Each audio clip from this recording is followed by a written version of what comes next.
అనేక మంది ప్రార్థన విన్నట్టయితే ఎలా ఉంటుందంటే, ఒక భిక్షగాడు భిక్షం ఎత్తుకున్నట్టుగా ప్రార్థన చేస్తుంటారు. ఇంకెంతకాలం ఈ అనారోగ్యంలో బ్రతకాలి నాయన, నాకు విడుదల ఇవ్వవా ప్రభువా, నన్ను గమనించవా నాయన అని ప్రశ్నిస్తూ దేవుడు ఇస్తాడో ఇవ్వడో అనేటువంటి అనుమానంలో ప్రార్థన చేస్తాం. ప్రాముఖ్యంగా దీని యొక్క మూలం ఏంటంటే, మనము ఎవరమో మనకి తెలియదు కాబట్టి. దేవునిలో మనము ఎవరమో దేవుని యొక్క వాక్యం ద్వారా తెలుసుకున్నప్పుడు ఏ రకంగా దేవుని దగ్గరికి మనం సమీపించాలో ప్రార్థనలో అనేది మనం తెలుసుకుంటాం.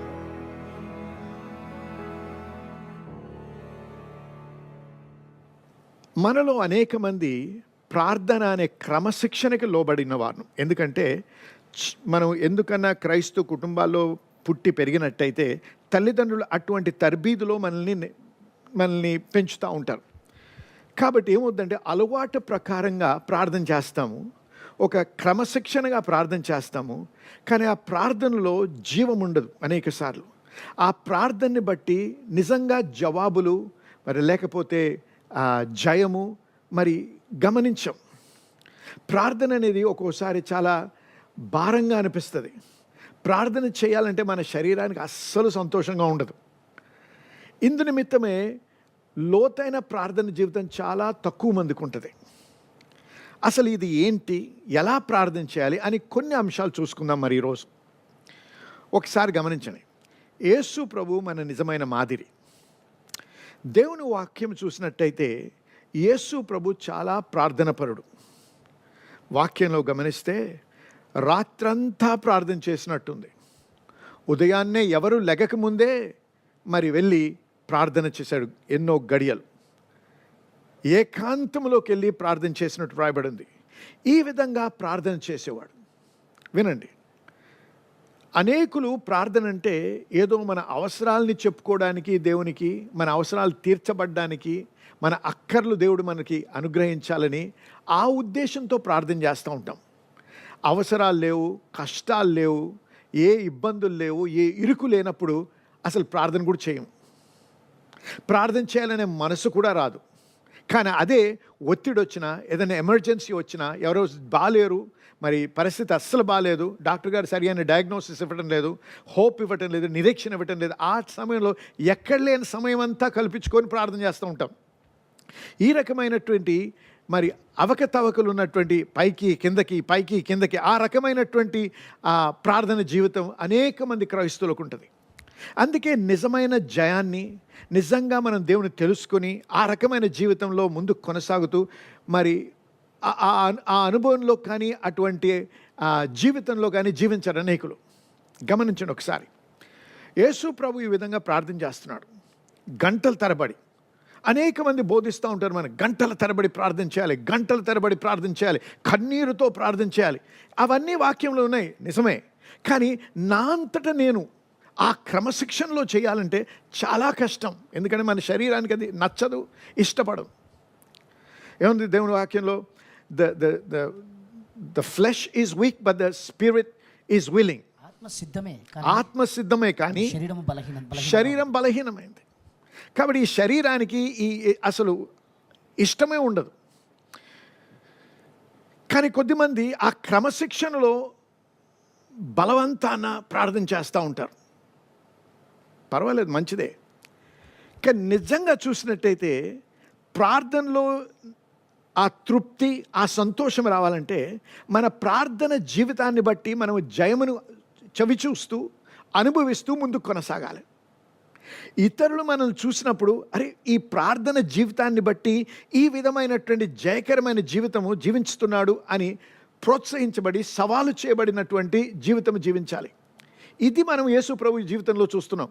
ఆయన ఎప్పుడు కూడా శిష్యులకి ఏమీ దీని గురించి బోధించలేదు. కానీ వారు ఎప్పుడైతే యేసు ప్రభుని గమనించారో, ఆయన ప్రార్థన జీవితాన్ని గమనించారో, వారు వచ్చి ప్రభువా మాకు ప్రార్థన చేయడం నేర్పించండి అన్నారు. దేనిని బట్టి వారు ఆకర్షించబడ్డారు? ఆయన గంటల తరబడి ప్రార్థన చేసిన దాన్ని బట్టి ఆకర్షించబడ్డారా, లేకపోతే ఆయన జీవించే జీవితాన్ని బట్టి వారు ఆకర్షించబడ్డారా? ఎక్కడికి వెళ్ళినా రోగుల్ని స్వస్థపరచగలుగుతున్నాడు, దయ్యాల్ని వెళ్ళగొట్టుతున్నాడు. అంతేకాకుండా ఆయన మాట్లాడినట్టు ఏ రాబ్బాయి కూడా మాట్లాడలేకపోతున్నాడు. ఆ వాక్యం ఆ విధంగా బయలుపరుస్తున్నాడు. ఆ ధైర్యముతో, ఆ అవగాహనతో, ఆ కమాండ్తో ఆయన వాక్యంను ప్రకటిస్తున్నాడు. ఇవన్నీ గమనించినప్పుడు వారు ఏమనుకున్నారు, ఏం తెలుసుకున్నారంటే ఈయన ప్రార్థన జీవితమే దీని రహస్యమని తెలుసుకొని, అయ్యా మాకు ప్రార్థన నేర్పించండి అని వారు అడుగుతున్నారు. గమనించారా? సో మనల్ని కూడా జనులు గమనించిన మనము యేసు ప్రభు మన మాదిరి అయినట్టయితే మనము ఆయన యొక్క ప్రార్థన జీవితము, ఆయన జీవితాన్ని చూస్తూ మనము అటువంటి ప్రార్థన జీవితంలో రావడానికి ప్రయత్నం చేయాలి. పరిశుద్ధాత్మ సహాయం అడగాలి. పరిశుద్ధాత్ముడు మనకి సహాయం చేస్తాడు, ఆయన మనల్ని నడిపిస్తాడు. హల్లెలూయా, దేవునికి స్తోత్రం. కాబట్టి గమనించండి, క్రమశిక్షణ మంచిదే ఒక మెట్టు వరకు. అక్కడి నుంచి మనము మన ప్రార్థన జీవితాన్ని బట్టి జయాన్ని అనుభవిస్తూ, మరి దేవుని వాక్యములను వాగ్దానాన్ని అనుభవిస్తూ, దేవుని వాగ్దానాన్ని తెలుసుకుంటూ, మరి మనము జయకరమైన జీవితమే జీవించడమే కాదు, అనేకులకి దీవెనకరంగా ఉండేటువంటి జీవితం జీవించినప్పుడు ఖచ్చితంగా వారు ఆకర్షించబడతారు. ఎవరికి? యేసయ్య తరపున. మనము ఆ యేసయ్యని ప్రకటిస్తూ ఆ రకమైన జీవితం జీవిస్తూ జయములో జీవించగలం. ఎప్పుడు? నిజంగా ఏ విధంగా ప్రార్థన చేయాలని తెలుసుకున్నప్పుడు. ప్రార్థన అనే అంశం చాలా పెద్ద అంశం. అనేక ఆస్పెక్ట్స్ ఉన్నాయి దాంట్లో, విషయాలు ఉన్నాయి దాంట్లో తెలుసుకోవాలని. కానీ మరి ముఖ్యంగా కొన్ని విషయాలు చూద్దాం ఈ రాత్రి. గమనించినట్టయితే మనం ఏమనుకుంటామంటే, దేవుడు మన ప్రార్థన ఆలకించాడే బాగా కన్నీరు విడిచాలనుకుంటాం. బాగా కన్నీరు కారుస్తేనే దేవుడు వింటాడు అని. ఆ రకంగా ఎక్కడ వాక్యంలో లేదు. కన్నీరు కార్చడం తప్ప కానే కాదు. మన భావోద్రేకాలు మన తండ్రి దగ్గర కాకపోతే ఇంకెక్కడ వ్యక్తపరుచుకుంటాం? కానీ ఏడ్చినందుకు దేవుడు మన ప్రార్థన ఆలకిస్తాడు, ఏడ్చినందుకు దేవుడు మన ప్రార్థనకి జవాబిస్తాడనేది తప్పుడు బోధ అని నేను అనుకుంటాను. ఎందుకంటే ఎప్పుడైనా దేవుడు మన కన్నీరుని బట్టి కదలడు, కానీ మన విశ్వాసాన్ని బట్టి కదులుతాడు. హల్లెలూయా. మన ప్రార్థనకి జవాబు విశ్వాసముతో ప్రార్థన చేసినప్పుడే ఆ జవాబు మనం పొందగలం. ఆమేన్, హల్లెలూయా. కాబట్టి కన్నీరు ప్రార్థన చేస్తేనే దేవుడు మీ ప్రార్థన జవాబిస్తాడనేది నేను నమ్మను. కానీ విశ్వాసంతో ప్రార్థన చేసినప్పుడు దేవుడు ఖచ్చితంగా మనకి జవాబిస్తాడనేది మటుకు నేను నమ్ముతాను. అయితే కన్నీరుతో ప్రార్థన చేయకూడదా? చేయొచ్చు. హల్లెలూయా. కానీ ఈ మన శారీరక లేకపోతే భావోద్రేకాలతో ఇమిడిపోయినటువంటి ప్రార్థననే దేవుడు వింటాడంటే నాకు కొద్దిగా కష్టం అది నమ్మడం. ఆ రకంగా లేదు. కానీ అనేక ఎగ్జాంపుల్స్ ఉన్నాయి, ఉదాహరణలు ఉన్నాయి, ఎక్కడైతే వారు ఏడ్చి ప్రార్థన చేశారో. కానీ ఏడ్చినందుకు కాదు, వారి విశ్వాసాన్ని బట్టి దేవుడు వారి ప్రార్థనకి జవాబిచ్చాడు. ఆమేన్. గమనించండి, ప్రార్థన చేసినప్పుడు మనం ఇంకో విషయం గమనించాలి. అనేక మంది ప్రార్థన విన్నట్టయితే ఎలాగుంటుందంటే, ఒక భిక్షగాడు భిక్షం ఎత్తుకున్నట్టుగా ప్రార్థన చేస్తుంటారు. అయ్యా ఇంకెంతకాలం అండి ఇలాగా, నేను ఎప్పుడు నా ప్రార్థన ఆలకిస్తావయ్యా? ఇంకెంతకాలం ఈ అనారోగ్యంలో బ్రతకాలి నాయన? నాకు విడుదల ఇవ్వవా ప్రభువా? నన్ను గమనించవా నాయన? నాకు సహాయం చేయి ప్రభువా? నాయన నాకు ఎప్పుడవుద్ది ప్రభువా అని ప్రశ్నిస్తూ దేవుడు ఇస్తాడో ఇవ్వడో అనేటువంటి అనుమానంలో ప్రార్థన చేస్తూ ఉంటారు. ప్రాముఖ్యంగా దీని యొక్క మూలం ఏంటంటే, మనము ఎవరమో మనకి తెలియదు కాబట్టి. దేవునిలో మనము ఎవరమో దేవుని యొక్క వాక్యం ద్వారా తెలుసుకున్నప్పుడు ఏ రకంగా దేవుని దగ్గరికి మనం సమీపించాలో ప్రార్థనలో అనేది మనం తెలుసుకుంటాం. దేవుని వాక్యానుసారంగా దేవుని దగ్గరకు వచ్చి ప్రార్థించినప్పుడే ఆ విశ్వాసముతో మనం ప్రార్థించగలం. మొట్టమొదట వినండిది. మొదటిగా నీ హృదయంలో నిశ్చయత ఉండాలి. ఏమని? నేను రక్షించబడ్డాను అని. హల్లెలూయా. నేను రక్షించబడ్డప్పుడు ఏమైంది? యేసు ప్రభు అన్నాడు, తనని ఎందరు అంగీకరిస్తారో వారు దేవుని బిడ్డలు అగుటకు అధికారం ఇస్తానన్నాడు దేవుడు. హల్లెలూయా. ఆమేన్. నమ్మిన వారు ఆమేన్ చెప్పాలి ఒకసారి. కాబట్టి ఎప్పుడైనా సరే మనము యేసు ప్రభువుని మన స్వంత రక్షకునిగా అంగీకరించినప్పుడు ఏమయ్యావు? నువ్వు మతం పట్టుకోలేదు. చాలామంది మతం పట్టానండి అంటారు. మతం పట్టుకోలేదు, నువ్వు దేవుని బిడ్డవయ్యావు. హల్లెలూయా. చెప్పండి, నేను దేవుని బిడ్డను. ఇది యోహాను 1వ అధ్యాయం 12వ వచనంలో ఉంది. నేను దేవుని బిడ్డను. చెప్పండి మళ్ళీ, నేను దేవుని బిడ్డను. హల్లెలూయా. మరి ఇంకో విషయం, అనేక మంది అనుకుంటారు నేను మరణించి పరలోకానికి వెళ్ళిన తర్వాత దేవుని బిడ్డను అవుతానని. కాదు. 1 యోహాను 3వ అధ్యాయము 2వ వచనం చూసుకుందాం ఒకసారి. 1 యోహాను 3వ అధ్యాయము 2వ వచనం. ప్రియులారా ఇప్పుడు చెప్పండి అందరు ఏంటండి? ఇప్పుడు. హల్లెలూయా. ఇప్పుడు మనము దేవుని పిల్లలమై ఉన్నాము. ఏమై ఉన్నామండి? దేవుని పిల్లలై ఉన్నాము. ఎప్పుడు? పరలోకానికి వెళ్ళిన తర్వాత కాదు, ఇప్పుడు మనము దేవుని పిల్లలమై ఉన్నాము. ఆమేన్. కాబట్టి వినండి, మనము దేవుని దగ్గరకు వచ్చినప్పుడు ఏ విధంగా రావాలి? ఆయన నా తండ్రి, నేను ఆయన బిడ్డను, నేను భిక్షగాడిని కాదు. హల్లెలూయా చెప్పండి. హల్లెలూయా. నేను భిక్షగాడిని కాదు, నేను పరాయివాడిని కాదు, లేకపోతే నేను ఏదో ఆర్ఫన్ని కాదు, అనాథను కాను, నేను దేవుని బిడ్డను. హల్లెలూయా చెప్పండి. నేను దేవుని బిడ్డను. చూసారా, ఎప్పుడైనా సరే ఒక బిడ్డ తండ్రి దగ్గరికి వెళ్ళినప్పుడు భిక్షం ఎత్తినట్టుగా ఎప్పుడు అడగడు. కానీ తండ్రి దగ్గరికి వెళ్ళినప్పుడు నా తండ్రి నేను అడిగింది నాకు ఇస్తాడు, మంచి చెడు తెలుసుకొని దాని ప్రకారంగా ఇచ్చేవాడు నా తండ్రి, నన్ను కాపాడుతాడు, నాకు కావలసినవన్నీ అనుగ్రహిస్తాడు అనే నమ్మకంతో వెళ్తాడు కుమారుడు ఎప్పుడైనా సరే తండ్రి దగ్గరికి. ఇది గమనించండి. దేవుడు మన తండ్రి, నేను ఆయన బిడ్డను. ఆమేన్. హల్లెలూయా. ఇప్పటి వరకు విన్నటువంటి వాక్యంని బట్టి మీరు విశ్వాసంలో బలపడ్డారని, దీవించబడ్డారని నమ్ముతున్నాను.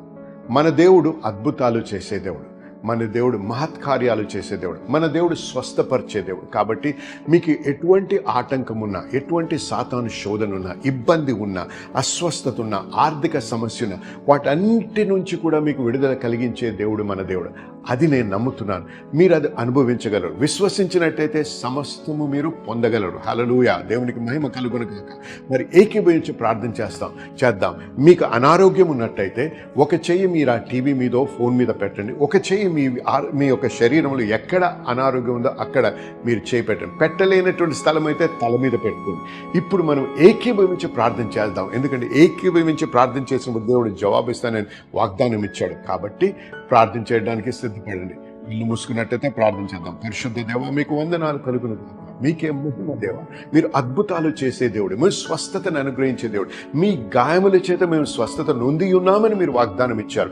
కాబట్టి ప్రభా, ఈ సమయంలో ప్రతి బిడ్డ ఎవరైతే అనారోగ్యముతో సతమవుతున్నారో, ఎవరైతే బంధించబడి ఉన్నారో, వారందరికీ విడుదల కలుగును గాక, స్వస్థత కలుగును గాక. అది శారీరక అస్వస్థత అయితే ప్రభా, అది కిడ్నీ ప్రాబ్లం అయినా, అది స్కిన్ ప్రాబ్లం అయినా, అది లేకపోతే హార్ట్ ప్రాబ్లం అయినా ప్రభా, అది లివర్ ప్రాబ్లం అయినా, ఏ సమస్య అయినా, ఏ వైరస్ అయినా, ఏ జ్వరమైనా, ప్రతి దానిని యేసు నామములో ఖండిస్తున్నాం ప్రభా. ప్రతి దాన్ని యేసు నామములో బంధిస్తున్నాం ప్రభా. యేసు నామములో వారికి విడుదల కలుగును కాకని పలుకుతున్నాను ప్రభా. ప్రభా, వారికి స్వస్థత అనుగ్రహించినందుకు మీకు వందనాలు చెల్లిస్తున్నాను. ఈ క్షణమే ప్రభా అద్భుతము జరుగుతుందని నమ్ముతున్నాను. ఈ క్షణమే మీ శక్తి వారిలోంచి పారుతుందని నమ్ముతున్నాను ప్రభా. మీరు వారికి విడుదల కలిగినందుకు మీకు స్తోత్రము చెల్లిస్తున్నాం ప్రభా. మీకు మహిమ కలుగును కాక. అంతేకాక ప్రభా, ఏ విధమైనటువంటి సాతాను ఇబ్బంది ఉన్నా, సాతాను బంధకమున వారి విడుదల కలుగును గాకని పలుకుతున్నాను ప్రభా. వారి ప్రతి విధమైన సాతాను శక్తిని యేసు నామములో లయపరుస్తూ వారికి విడుదల పలుకుతున్నాను ప్రభా, యేసు నామములో. హల్లెలూయా దేవా, మీకు స్తోత్రము చెల్లిస్తున్నాం తండ్రి. మరి ఆర్థిక సమస్యలు ఉన్నట్టయితే వారికి జ్ఞానమును అనుగ్రహించండి ప్రభా, నడిపించండి, వారికి విడుదల కలిగించండి, సమృద్ధిని అనుగ్రహించమని యేసు నామములో ప్రార్థిస్తున్నాం. ప్రతి విధమైన సమస్య నుంచి వారికి విడుదల ఇచ్చినందుకు, స్వస్థత ఇచ్చినందుకు, మరి సమాధానం ఇచ్చినందుకు మీకు స్తోత్రము చెల్లిస్తూ యేసు నామములో ప్రార్థిస్తున్నాము తండ్రి. ఆమేన్. దయచేసి వినండి, మనం ప్రార్థన చేశాం. మీరు ప్రార్థన చేసి ఏది అడిగినా పొంది ఉన్నామని నమ్ముడి అని దేవుని యొక్క వాక్యంలో రాయబడింది. కాబట్టి ఇప్పుడు మనం అనుభవిస్తున్నా లేకపోయినా పొంది ఉన్నామనే నమ్మకంతో దేవుని స్తుతిస్తూ ఎదురు చూడండి. ఖచ్చితంగా మీరు అనుభవిస్తారు దేవుని స్వస్థత, విడుదల, ఆశీర్వాదం. దేవుడు మిమ్మల్ని బహుగా దీవించును గాక. ఆమేన్.